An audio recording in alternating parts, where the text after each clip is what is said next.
بسم اللہ الرحمن الرحیم۔ السلام علیکم ورحمۃ اللہ وبرکاتہ۔ دوستو، آج کی میری ویڈیو کا عنوان ہے ساس کو بہو کے آنے کے بعد کیا کرنا چاہیے، اور خصوصاً جو ساس بننے والی ہیں ان کے لیے یہ ویڈیو ہے۔ تو اگر آپ ایک یا دو عدد بہوؤں کی ساس ہیں تو بہو کے آنے کے بعد آپ پر سب سے زیادہ ذمہ داری عائد ہوتی ہے کہ آنے والی لڑکی جہاں اپنے ساتھ والدین کو، گھر کو، بھائی بہنوں کو چھوڑنے کا دکھ ساتھ لائی ہے، وہاں وہ نئے گھر کے سپنے اپنی جگہ بنانے، سب کو خوش رکھنے اور سب سے بڑھ کر میاں کے ساتھ ایک خوشحال زندگی گزارنے کے سپنے بھی ساتھ لے کے آئی ہے۔ اس کے لیے سب کچھ نیا ہوتا ہے۔ وہ بچی یا لڑکی اسکول کالج لائف سے نکل کر اچانک ایک اجنبی گھر میں پہنچ جاتی ہے۔ اپنے ماں باپ کے گھر وہ موڈ کے مطابق یعنی دل میں آئی کام کرتی ہے۔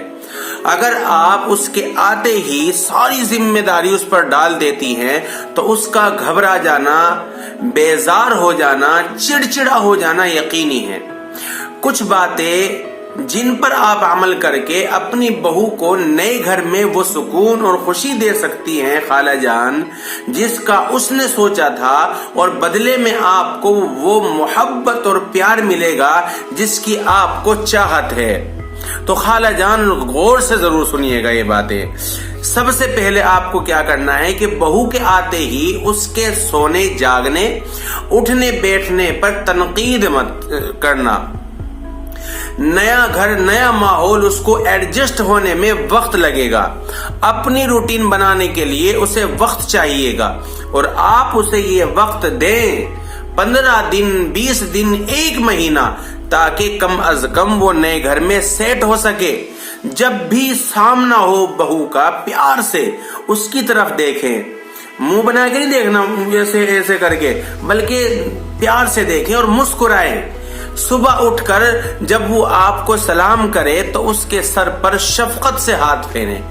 دن میں اس سے چھوٹی چھوٹی باتیں کرتی رہیں، لیکن یاد رہے کہ ایسی باتیں نہیں جس میں آپ اسے اپنے گھر کے اصول سمجھانا شروع کر دیں، بلکہ اس سے اس کے بارے میں پوچھیں، اپنی پرانی باتیں اس کو بتائیں۔ اس طرح سے آپ اجنبیت کی دیوار کو گرانے میں کافی کامیاب ہو جائیں گی۔ تو خالہ جان بہو کے آتے ہی اسے گھر کے کاموں میں نہ پھنسا لیں۔ اگر وہ اپنی خوشی سے آپ کی مدد کرنے لگے تو روکنا بھی نہیں، لیکن اس پر ایک دم سے ذمہ داری نہ ڈالیں۔ رمضان میں اچانک سب گھر والوں کے لیے سحری کا انتظام اس کے سپرد نہ کریں کہ سارا کام تمہیں نمٹانا ہے سحری کا۔ آپ بڑی ہیں، آپ جیسے پہلے کر رہی تھیں اسی طرح کرتی رہیں۔ خدا نہ خواستہ اسے آپ اپنی زندگی کی آخری اسٹیج پر تو لے کے نہیں آئی کہ آپ اب مر رہی ہیں اور ابھی لے کر کے آئی اس لیے سارا کام اس پہ سونپ دیں، بلکہ اس کے آتے ہی آپ کو یہ سب کام منع ہو گئے ہیں، گویا کہ آپ اپنی ذمہ داری نبھاتی رہیں، ساتھ ساتھ اس کی مدد بھی کرتی رہیں۔ جیسے برتن لگا دیے، برتن اٹھا دیے، آملیٹ کے لیے پیاز کاٹ دیا، یا اسی طرح کے دوسرے چھوٹے چھوٹے کام۔ وہ بچی جو والدین کے گھر تھی تو آخری 1 گھنٹے میں والدہ کی مدد کراتی تھی، اور اگر اب اسے آتے ہی انتظام سنبھالنے پر آپ لگا دیں گی خالہ جان تو اس کا دل تو برا ہوگا نا۔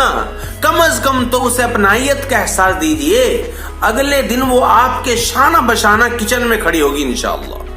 اگر بہو کی کوئی بات بری لگ جائے تو بجائے منہ پھلانے کے، منہ پھلا کر کے بیٹھ جانے کے، یا بیٹے کے کان بھرنے کے بجائے بہت پیار سے، جس طرح آپ اپنی بیٹی کو بتاتی ہیں یا جس طرح آپ اپنی بیٹی کے لیے سوچتی ہیں، اسے بھی بتا دیجئے بغیر کسی طنز اور شکایت کی آمیزش کے۔ اس کا بہت مثبت اثر ہوتا ہے، یقین اور اعتماد کی فضا بحال ہوتی ہے۔ تو خالہ جان اپنے چھوٹے موٹے کاموں میں بہو سے مشورے بھی لیجئے۔ مثلا کسی پارٹی شادی میں جانا ہے تو کپڑوں کے متعلق چپل کون سے پہنے جائیں، کسی کو گفٹ دینا ہے تو اس سے پوچھ لیں، کسی کی دعوت ہے تو کیا پکایا جائے، وغیرہ وغیرہ۔ اس طرح اجنبیت بھی ختم ہو جاتی ہے۔ بہو اگر کچھ پکائے اور وہ اچھا نہ پکے تو بجائے کیڑے نکالنے کے ایسا بنا دیا، یہ کر دیا، اس کی ہمت بڑھائیں کہ کوئی بات نہیں، ایسا ہو جاتا ہے، ایسے ہی پکانا آتا ہے، دل برا نہ کرو، اگلی بار ٹھیک بن جائے گا، مجھے بھی تو پہلے نہیں آتا تھا، یہ بات کہہ لیو۔ تو پکا پکا کر یہ کہنا کہ میں پکا پکا کر اب ایکسپرٹ ہو گئی ہوں، پہلے مجھے بھی نہیں آتا تھا، تم بھی سب سمجھ جاؤ گی۔ اس طرح آپ اسے خود اعتمادی دیں گی۔ کبھی کبھی بہو کے ساتھ ہنسی مذاق بھی کر لیجئے، مل کر قہقہے لگا لیں، ایک دوسرے سے ہلکی پھلکی مستی بھی کیجئے، اس سے رشتے مضبوط ہوتے ہیں۔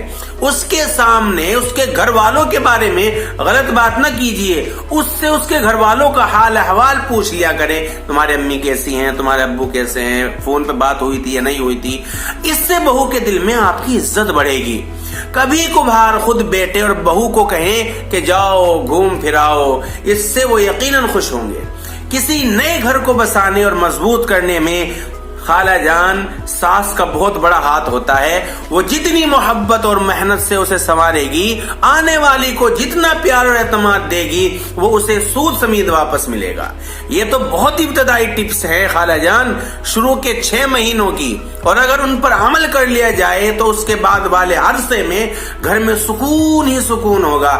نہ بیٹا ماں سے بدزن ہوگا، نہ ساس کو لگے گا کہ بہو نے تو آتی بیٹے پہ قبضہ کر لیا، اپنے کہے میں کر لیا، اور نہ بہو کے دل ساس سے برا ہوگا۔ اپنے گھر کو پرسکون بنانے کے لیے تھوڑی سی قربانی تو دیجیے گا نا خالہ جان، تھوڑا ظرف بڑا کیجیے، برداشت کو اپنی طاقت بنائیے۔